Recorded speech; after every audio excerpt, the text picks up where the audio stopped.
Hi, everyone. Thank you for tuning in to this edition of It's Brewin at McEwen, a USF baseball podcast. I'm your host, Mark Giardino, and today I'll be joined by one of my co-hosts, my brother, Matthew Giardino. Today's episode features Matt and I previewing the upcoming 2023 season. We're breaking our season preview into two parts. Today's episode is focused on position players, and the next episode will be focused on pitchers. In addition to previewing each position on the field, we also cover the overall outlook for the offense this season and answer some fan questions. The season starts in just 7 days at home against number 12 ranked Maryland. We'll be hosting our first Brewin tailgate on Saturday the 18th at 11 a.m. right before the second game of opening weekend. That will be in Lot 18 by the soccer stadium. Without further ado, let's get into the show. I was thinking we could, maybe preview position by position. Let's focus on where it all starts. A catcher for the infield. What are your thoughts on catcher for this upcoming season? Yeah, I think we have a lot of great options at catcher. Obviously, Nelson Rivera had a really strong end to his season last year. I think you also have a lot of great options with Ben Rosenblum and Joaquin Moncay. They're both very serviceable behind the plate. And all three of them really can hit at times as well. I think it's going to be a really interesting battle in the spring practice leading up to the season to see how that shakes up. Obviously, the incumbent is Nelson Rivera. So it'll be interesting to see how that plays out and see how Coach Mole uses his three catchers. Yeah, I think catcher is interesting because it's actually the only position where everybody at that position was here last season. So there's nobody new at catcher. We got Nelson Rivera, who's in his third year with the program. We got Joaquin Moncay, who's in his third year with the program, and Ben Rosenblum, who is in his fourth year of college baseball, second year with USF. So I think we're going to have some continuity there, which is good. And that was actually, I would say, a solid part of last year's team defensively at catcher, regardless of who you put back there. All three options they've got a good enough arm to throw out runners at second. They can block balls. They can call the game. They can control the relationship with the pitcher. They're all veterans. They're all mature.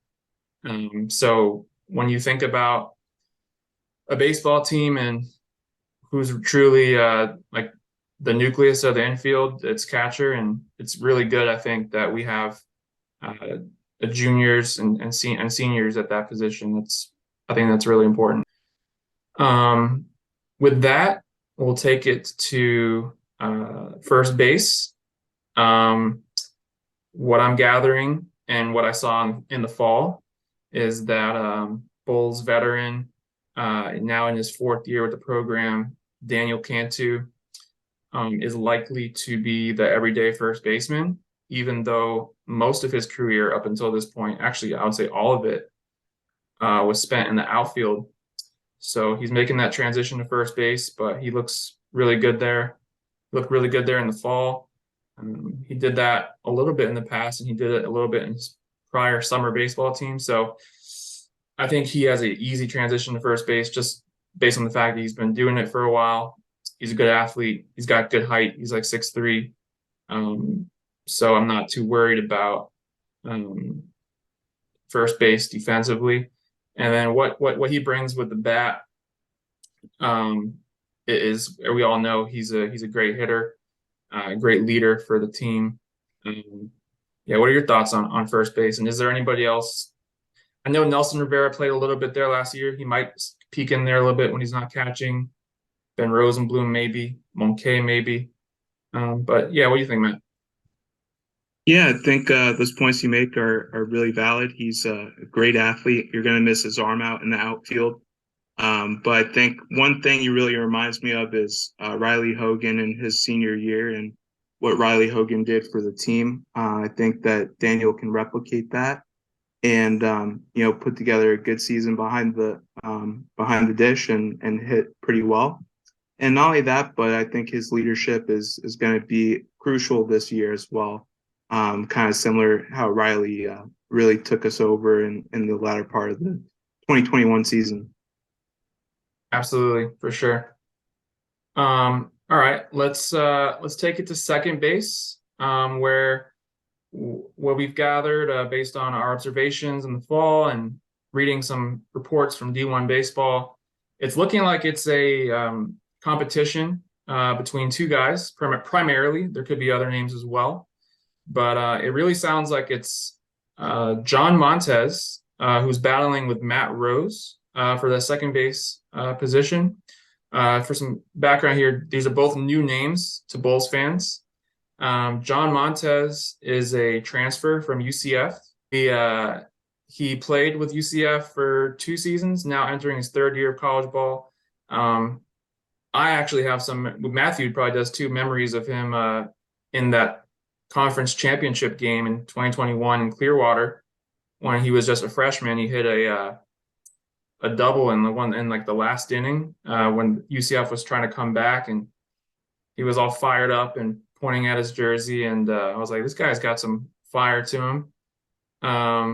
And now he's a Bull, so we love to see that. Matt Rose is a true freshman. He's coming from Calvary Christian in Clearwater. Um, he's been doing really well. We're hearing in the spring camp here. Caleb and Tanner on our last podcast shouted him out for the progress he's making. So he's another solid option at second base. The good thing about these two guys is John Montez bats lefty and Matt Rose bats righty. So you could see some opportunities where they could platoon, like where versus a left-handed pitcher, you might see Matt Rose, and versus a right-handed pitcher, you might see John Montez. Matt, what's your thoughts on second base? Yeah, I was going to mention the platoon situation. I think that obviously the lefty hitter is going to be able to hit against righties, and the righty hitter is going to be able to hit against lefties. I think that's going to be awesome for Coach Mold to have that flexibility in the middle of the infield. Especially last year, we didn't have as much depth in the middle infield, and to have a couple of guys that really know how to hit the bat or hit the ball rather, as well as feel the position. I think that we're pretty strong up the middle, and there's a lot of options available any given game, depending on matchups. Yeah, there's some good points you bring up there too. Thinking about last season and thinking about some of the reasons why did we have a bad season? Why did we struggle? A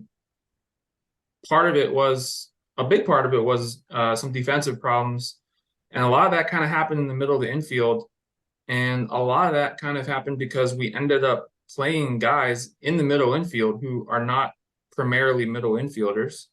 And the reason we had to do that was because of injuries, suspensions, a whole multitude of things. And, um, you know, from all the games that we watched, we pretty much watch every game.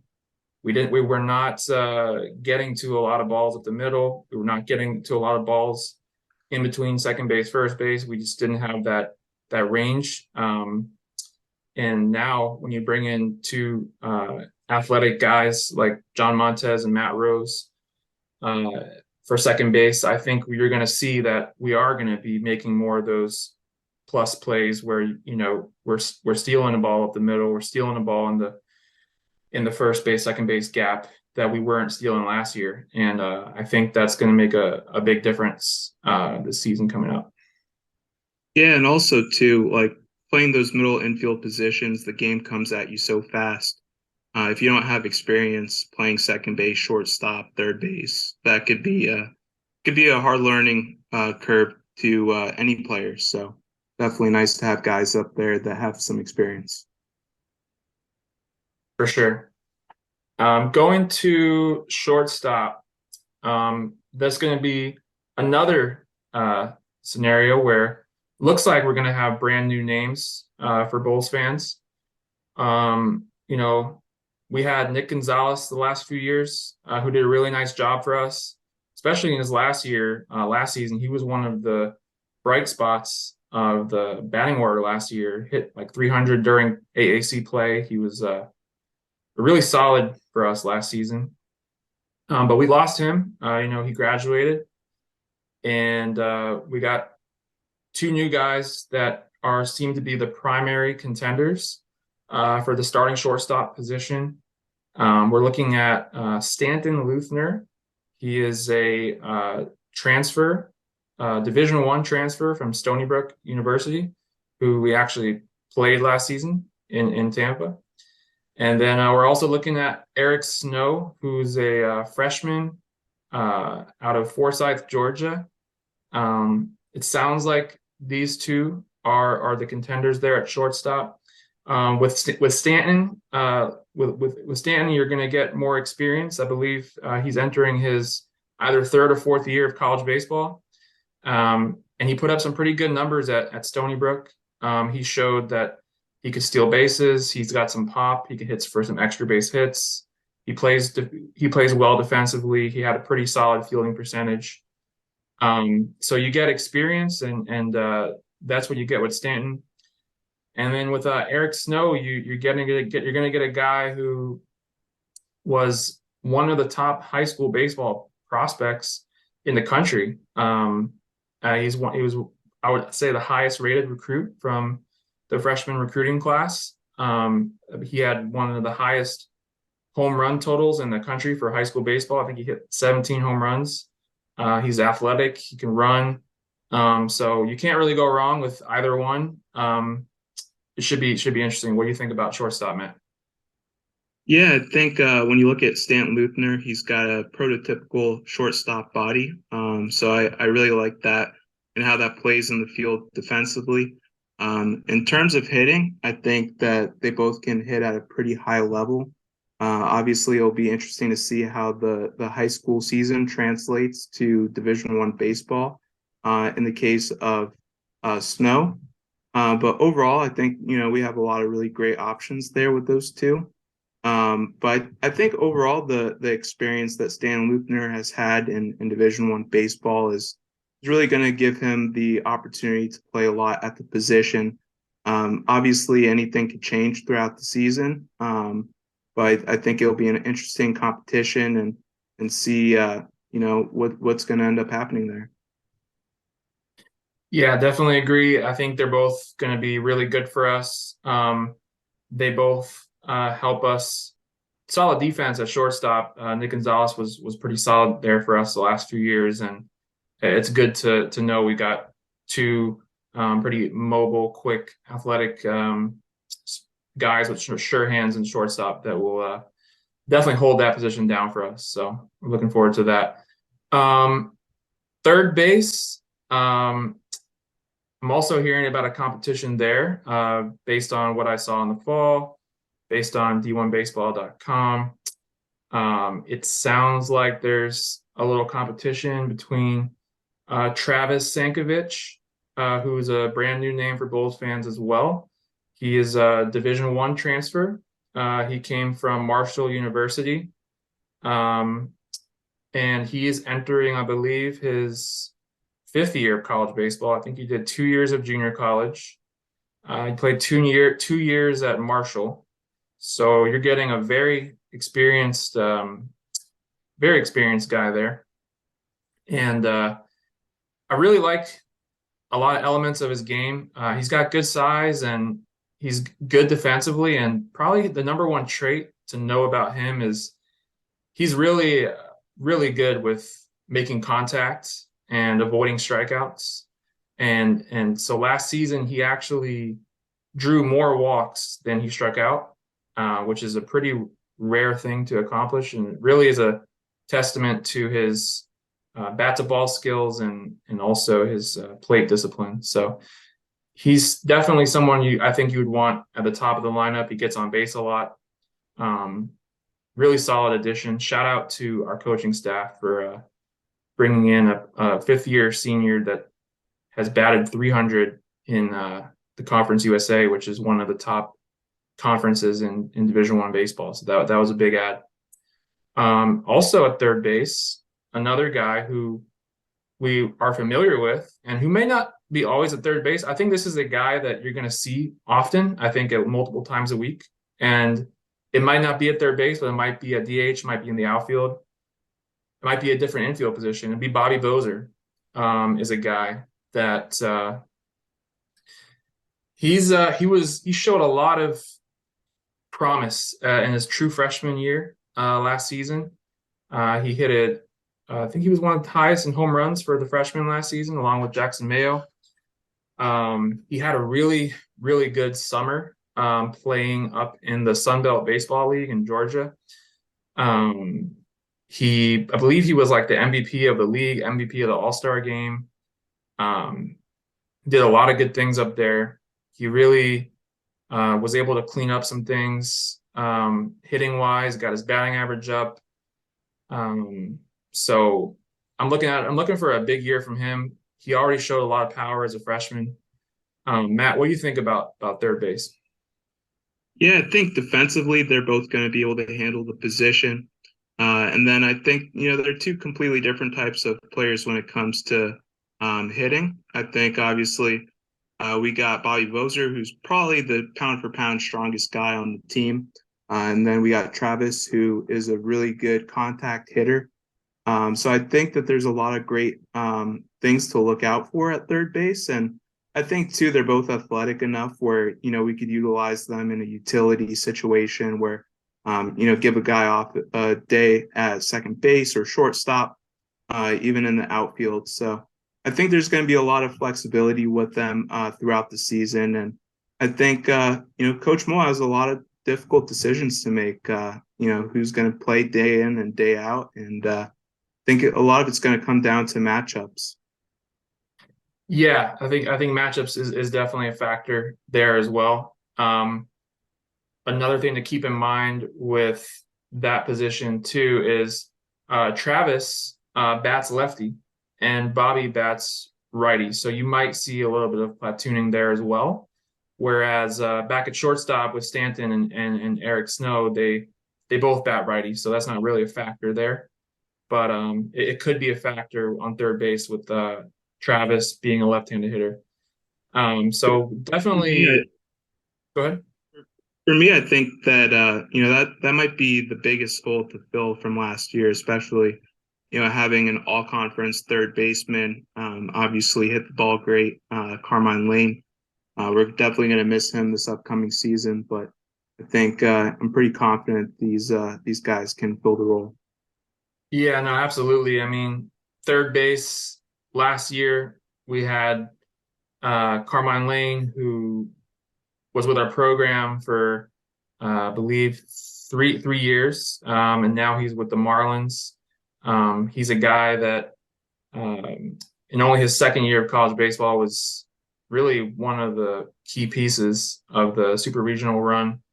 A guy that can get you double-digit home runs, and we're definitely going to miss that, miss him, and but it's good to know we got some solid replacements there at third base. So, all right, let's take it to the outfield.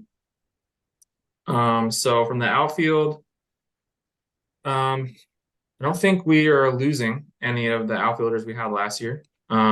So that's good. And we have some new additions as well. What we're gathering is that the outfield right now is primarily looking like Jackson Mayo in center field, Drew Butcher taking a move from center field to right field, which makes a lot of sense to me because Daniel Cantu played right field. He's got a really good arm, and you need to replace a good arm with a good arm, and Drew Butcher definitely will do that for you. Left field, I'm hearing, is a little more open. It's kind of a mixture of Marcus Brodell, Pablo Ruiz, and even Rafael Betancourt is a freshman that is kind of becoming a factor there as well. So just a little bit of overview on the outfield. Well, that's a high level overview, but we'll kind of get more into each guy. Let's talk about Jackson and Drew first. Outfield or center field, right field primarily. Jackson Mayo is a guy that was a freshman last season, hit 9 home runs, led the team in home runs out for a freshman. Um, really had a positive impact on the team defensively as well. He's got, I think, based on his perfect game profile, he might have the best speed on the team in a straight line. And he did show that a bit last season. He had the number one play on Sports Center when we were at UCF. He jumped over the fence, came down with the ball. Um, he brings a lot of different skills. He's got speed, he's got an arm, he's got power. Really, really nice player for us, and he's back, so that's really nice. Drew Butcher, not a lot needs to be said there. He's the guy. He's entering his third year. He's now draft eligible. Um, he he was incredible as a freshman in 2021. OPS of like 1,000, which is unheard of for a freshman. Pretty much replicated that last year in his sophomore year. Then he went to Cape Cod, played in the Cape Cod League, put up solid numbers against the best players, the best college baseball players in the country, in the world. Um, he's 6'6". He bats lefty. He's got speed. He has the potential to be drafted in the first 5 rounds this year if everything goes to plan. Matt, let's talk. I want to hear your take on center field and right field. Yeah, with Jackson, obviously you talked about his great freshman season he had. One thing I'm looking from Jackson is more consistency throughout the season. I think as he matures as a player, I think that'll come. But a lot of times last year, he went hot, he went cold. So I'm really looking for that consistency all throughout the season, especially at the plate. Defensively, I think that he's probably one of the top outfielders in our division or in our conference rather.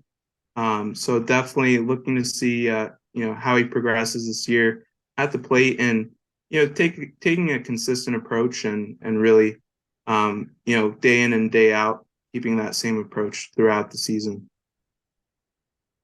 And then Nice.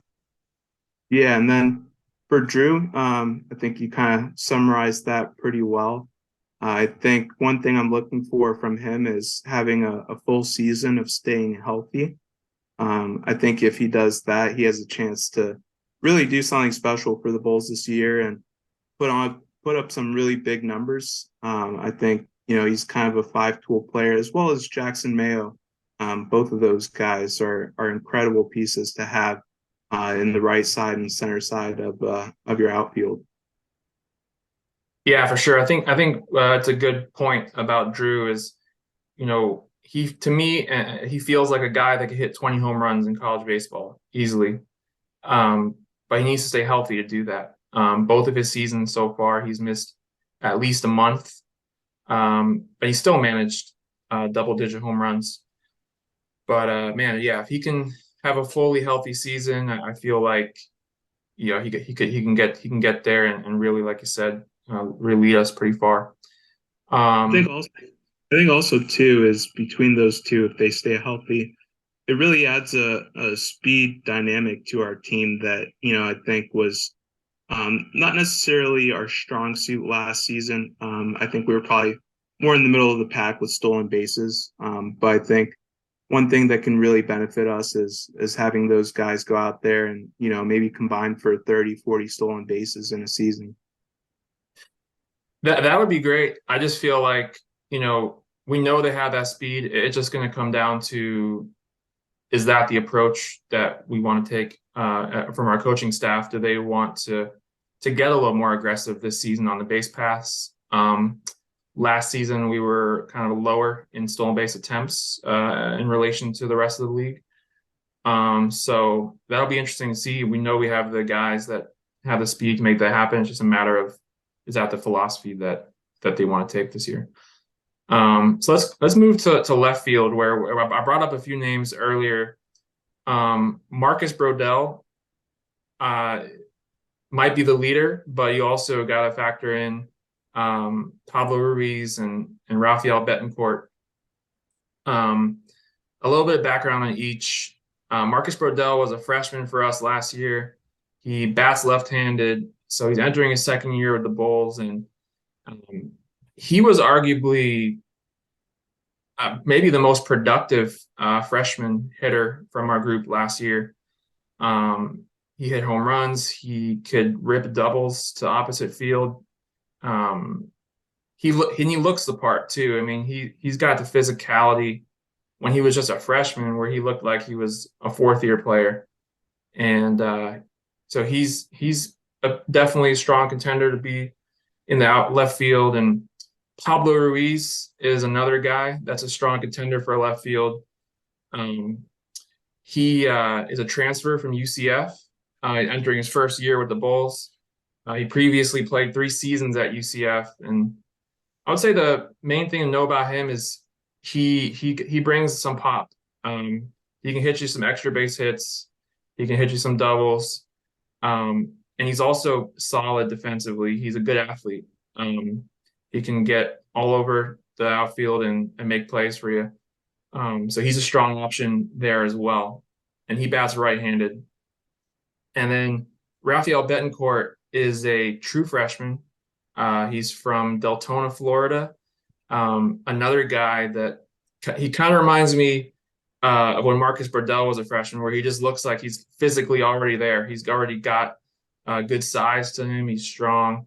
And I think that's why his name was kind of popping up in D1 baseball as a contender to get some playing time this season as a true freshman. He also bats switch hitter, which is nice for a coach, knowing you could have a guy go up against any matchup. And I think the main thing for him is the fact that he's so young.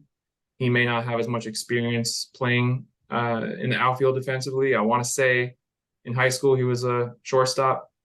So that might be the only thing that keeps him out of left field for this year. You might see him there a little bit, but if his bat plays like the way that I think it can, I'm sure he'll DH a good amount, or play some other places as well. So yeah, left field is looking pretty solid, Matt. What do you think? Yeah, having three options there, I think that's a really a strong part of our team. When you look at Pablo Ruiz and you look at Marcus Brodell, they're very similar players in my opinion. They're built kind of similarly. They both have really solid speed and also the ability to hit the ball out of the park.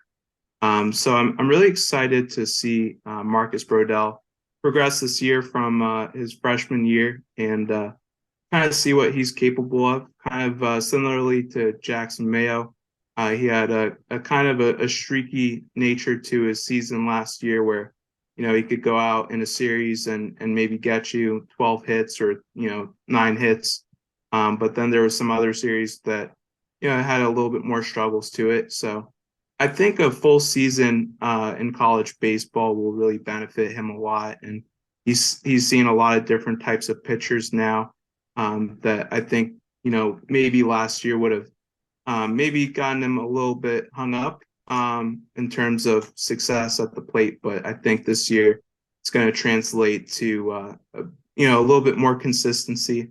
And also with him, he's got a great arm. I think Pablo Ruiz does too.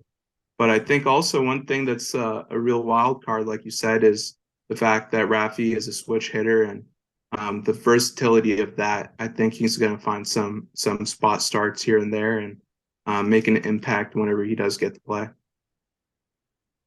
Yeah, I agree. And I think something to keep in mind about the outfield is, we're just giving you the primary names, but you can also see some of our catchers, Joaquin Moncay and Ben Rosenblum, play in the outfield.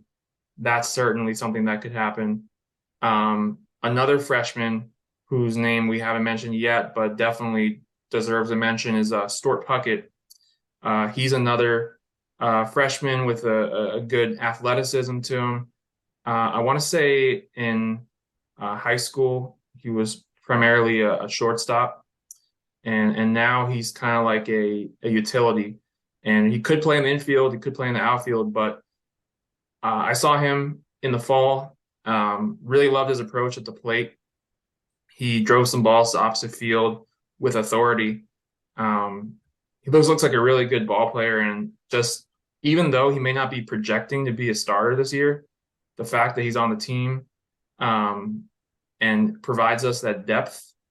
And then, maybe if he continues, if he gets a few spot starts here and there and kind of show something, he could earn a bigger role as the season goes on. And definitely someone I'm very excited about. Um, so I think, we kind of covered the field as a whole.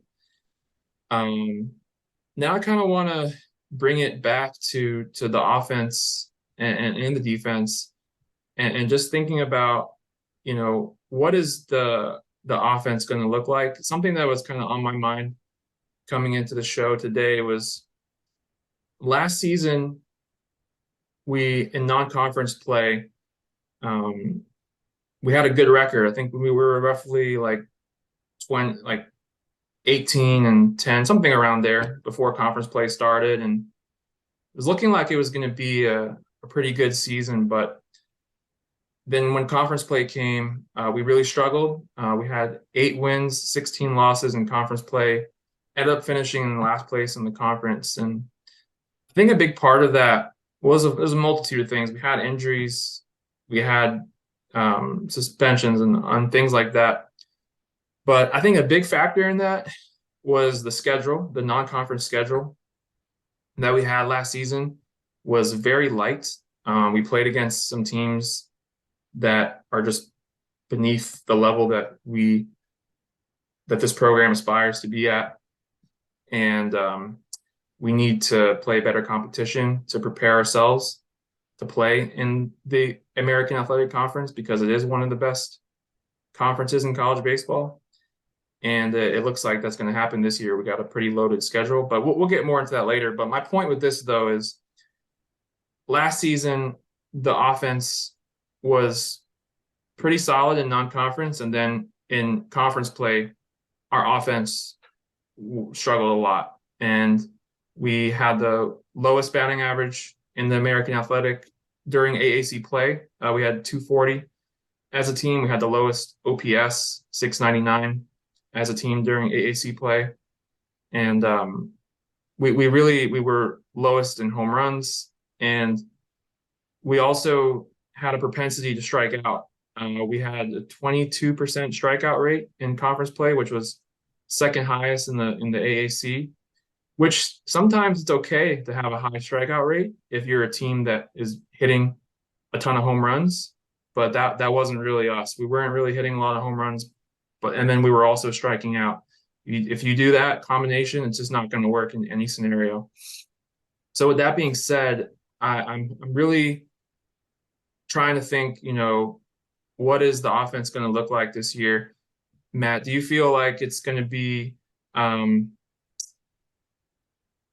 feel like maybe we don't have as much power as last year, losing Carmine. So how do you think that the offense is going to have to evolve and be different this year to be more successful as a whole? I have a thought on that, but I want to hear if you have any. Yeah, so I think their identity really needs to be on contact hitting. I think Coach Mole has done a really good job, as well as the staff, bringing in guys that have not only hit well in the high school level, but also at the Division I level.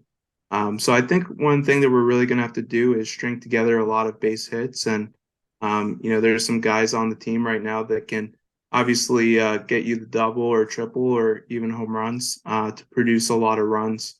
I think one thing that's going to really benefit the team a lot too, and I think what may have affected our overall offense is last year there was so many shuffling around in the infield and outfield with injuries. I think players having consistent roles and really knowing their role day in and day out, and just kind of having that consistency is kind of going to alleviate, I think, a lot of issues at the plate as well. Just being able to know, what they're going to be doing that day, and having that consistency is going to translate to basically a better all around game, including the offense. Yeah, no, I totally agree with you. And I think something that I also wanted that I also think was a factor in the offense kind of not producing in conference play last year was almost all of our non-conference time was spent facing arms, facing pitchers that were not at the velocity, not at the control, not at the level of the arms that they were going to end up seeing in American conference play.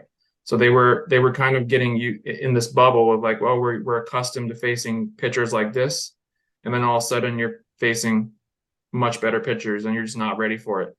And I feel like with the challenging schedule that we have this year, I think you're not going to see that sudden like, whoa, what is this?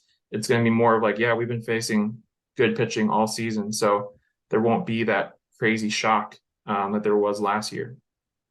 Um, but yeah, so that's kind of my take on offensive. Go ahead.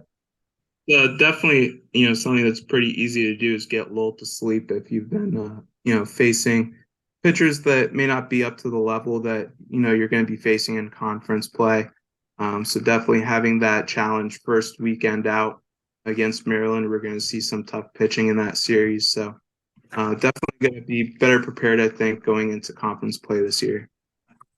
Yeah, and I want to give a shout out again to the coaches and especially our recruiting coordinator, Bo Durkak. He brought in some hitters that I think like are going to address the weaknesses we had last year. We did have a high strikeout rate in conference play last year, 22%, but now you're bringing in Travis Sankovic, who strikes out at a very low rate, I think only like 8%. And then you bring in John Montez, who also strikes out at a low rate in college. I think it was like 14, 15%, which is lower than our average last year.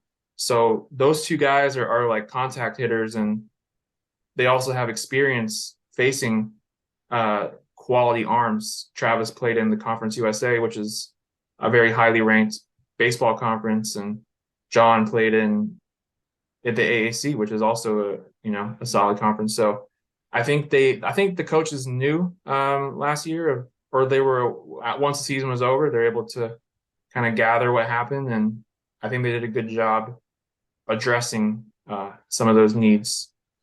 Um, the only concern I guess I have going forward for the offense is power. I think when you lose Carmine, um, I think at least we know for sure we got two guys that have already done double-digit home runs in college, which is Drew Butcher and Daniel Cantu, and a few other guys that potentially could get there offensively. So Yeah, I think when you look at the production that came from the freshmen last year with Jackson Mayo and Brodell, and Bobby Bozer, I think each of those guys, they're more than capable of putting double-digit home runs up. And I think as they get stronger, they've had a full year in a college weight room. I think that, that's definitely a possibility that, they're going to contribute a lot in terms of power for the team's offense. definitely. Yeah, another thing I wanted to mention is just in terms of our approach on the offense, given the fact that we may not have as much power hitting, I wonder if that's gonna, and I kind of mentioned this a little bit earlier too. I wonder if that is going to influence the way that the coaching staff thinks about how do we want to go about scoring runs consistently. Last season, we would have some series where there'd be a game where we scored 20 runs, and then the next two games we're scoring 1 run each, and it was inconsistent. So how do we create offensive philosophy that's going to produce consistent results? I think a part of that kind of goes to what you're saying, Matt, is being more contact oriented, focusing on getting on base. But then once we're on base, making that count. And last year we had the second lowest stolen base attempts during conference play. We only tried to steal 18 bags, whereas the conference leader in attempted stolen bases was Cincinnati, tried to steal 64 times. That's roughly four times as much attempted stolen bases. Um, so I just wonder if the philosophy will adjust this season, knowing that we might have to manufacture runs more so than waiting for Carmine to hit a 3-run home run because he's not there anymore. So I'm interested to see how that shakes out. Yeah, I think when you look at the makeup of our roster, we're more than capable of, potentially even leading the conference in steals. I think it's all about the philosophy, as you previously mentioned. Seeing if we're going to get a shift in that and utilizing, I think what's really a great asset on our team, and really get up there and stolen base attempts and ultimately, hopefully, stolen bases in the conference rankings. Also, I think one thing too that is going to be important is playing small ball. So, getting those sac flies, getting those runners to move over from first to second. Whether that's by pitch and run or hit and runs rather, and also sacrifice bunts. Really getting that ingrained in the system and making that a consistent approach, especially if we don't have the power necessary to blow teams off or blow the doors off of teams rather. I think it's important that we really execute that into our game plan, and make the most of the tools that we have on our team. Yeah, I think you sum it up really well there. I think, you know, creating that bringing an offensive philosophy, bringing in an offensive system that you can count on day in, day out, versus something that's going to work one day and then not work the next two. And again, that goes back to what you're saying, getting on base, being wise once those people are on base. Are we trying to steal? Are we trying to put on a hit and run? Are we trying to get that runner over to the next base? Are guys invested in that? Are they bought into that? And is that what's being, you know, taught from the top down? That's something I'll really be looking for this year. Is just, are we really putting an emphasis on team offense and team baseball in that manner? And I think when you look back at the 2021 season when we went to the Super Regional, that run that we went on, I think a lot of that, had to do with the fact that all the players bought into that team system. There's a lot of small ball being played, a lot of sac flies. We had a lot of home runs as well, but ultimately it really seemed the team gelled together and played that small ball and did what they needed to do to score enough runs to win the game. Um, but in terms of pitchers, we will save that for our next show. I think that's a good transition point. And then our next show, we will also get into some more mail questions. But actually, Matt, I think we got time to get into a couple of the mail questions now. Let me take a second to pull that up. All right. Well, one of our questions was related to pitching. Just says, hey, this is from at Go Vols FL, Bob K. He says, pitching. I want to know about pitching. We have the hitters. I expect big years from Butcher, Cantu, Mayo, and Rosenblum. Solid. And we will get into pitching next episode, as mentioned. James Lockhart wanted to hear about the new field upgrade and hear about this year's schedule. I think that the field upgrade we could definitely talk about for a little bit. You're looking at it right now if you look at Matthew's screen. What are your thoughts on the new field, Matt? Yeah, I think last year was very challenging. A lot of times the field got very hard, especially in the hot summer months. So I think one thing that I'm really looking forward to is seeing how that's going to benefit the pitchers as well. Kind of don't want to go into too much talking about pitchers, but I think that being able to save a lot of runs on defense this season is going to alleviate a lot of pressure on them. I think at times last year we gave up a lot of runs that weren't necessarily the pitcher's fault, but not necessarily our fielders' faults either. It was a lot of times the bad hops that were received on the tough infield surface. So definitely looking forward to seeing how that new field is going to benefit the infielders, and ultimately I think it's going to benefit those pitchers as well. And I think it's going to alleviate pressure all around, even with the offense. Nice. Yeah, I agree. I think that's field upgrade is going to provide that continuity and consistency that will be nice. Give us a little home field advantage, just knowing what to expect.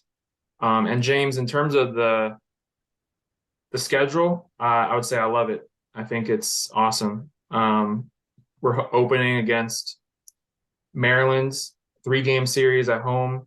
They were inches away from making it to a super regional last year. They're number 13 team in the country. They hosted a regional. Very exciting way to start the season. And then no time is wasted. Once that series wraps up on Sunday, on Tuesday, we're hosting the number 7 Florida Gators. And then the following day, we're traveling up to Gainesville. And then from there, another really solid in-state opponent, FAU, going there for a 3-game series. And then as if it couldn't get any more intense, now after that, you go into Florida State on Wednesday. So that's going to be an absolute gauntlet to start the first 9 games of the season. That is a gauntlet that we want to see, though, because we want our guys to see quality arms. We want our guys to be prepared for conference play. Yeah, I think well, first of all, we're the Bruin crew will be in Boca Raton to see our Bulls play on the FAU Owls. So hopefully we'll see a lot of you guys there as well. And then also another thing, looking at the schedule is, you like you said, we're starting out with basically a gauntlet. Last year, I think at this time we were looking at playing Niagara, which is definitely a step up this year in terms of competition. I think one thing that will be really exciting to see is how we perform against UF in the first midweek games of the year. Obviously, last year it was a challenge to play them, and I look forward to seeing that being a little bit more competitive of a matchup. I think it will really be a good opportunity to see pretty early on how we stack up, compared to last season, and see how those improvements that we've made as a team really look in terms of an outlook for the rest of the season. Yeah, I agree with you. We got another question from Mike Pilger. He asks, is it a make or break year for the current coaching staff? I think that's a pretty loaded question because, there's so many factors that go into that kind of stuff. And at the end of the day, those kind of decisions are with our athletic director. But I want to say that I feel like our coaching staff is doing the right things to address the weaknesses that we had last year. And I believe that as long as they make a few minor, maybe philosophical adjustments in terms of, maybe thinking of more ways to consistently score runs and thinking of more ways to make sure our defensive approach aligns with our pitching approach and that we're taking advantage of shifts that we're putting on and things like that. I think they've done an amazing job bringing in the talent that we have on this roster.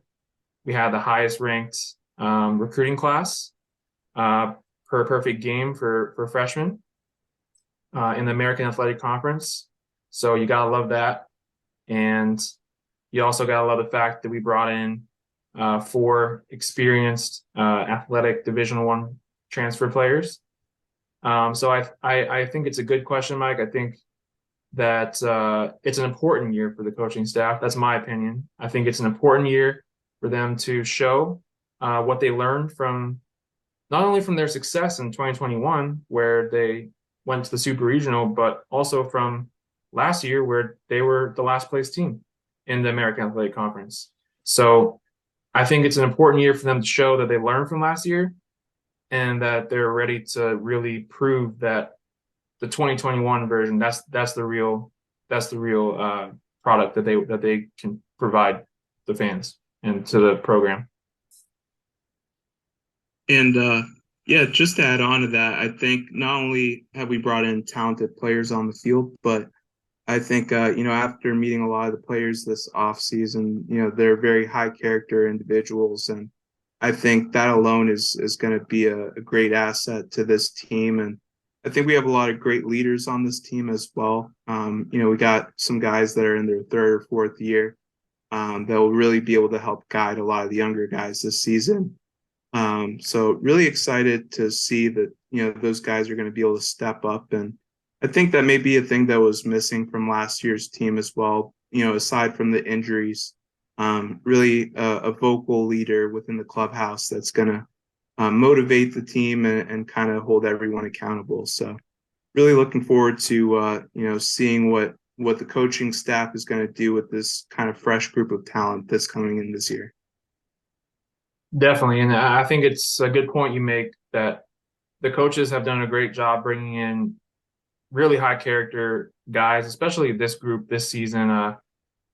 Really been enjoying getting to know a lot of the guys, and they're well-rounded individuals, and that translates to success in all areas of life. And they actually just recorded the second overall highest fall GPA in the history of the USF baseball program and highest cumulative GPA in baseball program history. And something that Billy Mole says that I agree with and consistent with my life experience too is how you do anything is how you will do everything. So if the guys are disciplined in the classroom, like the numbers are saying, it also tells you they're disciplined about their baseball and working on their skills, taking care of their bodies, getting themselves in as good shape as they can. And I think that you're going to see a lot of good things out of this group. Yeah, I think there's a lot of added benefits of having players on your team that are not only good athletes but also have a good head on their shoulder.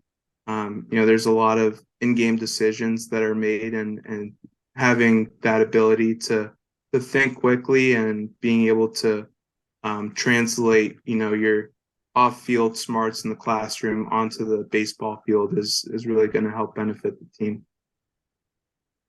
Yeah, totally agree. All right. Well, I think that's all we got for questions. As promised, we will deliver you the pitcher preview on the next show. But thanks everybody for joining us today, and we look forward to bringing you that next episode. And thank you, Matt. Awesome. Thanks, Mark. All right.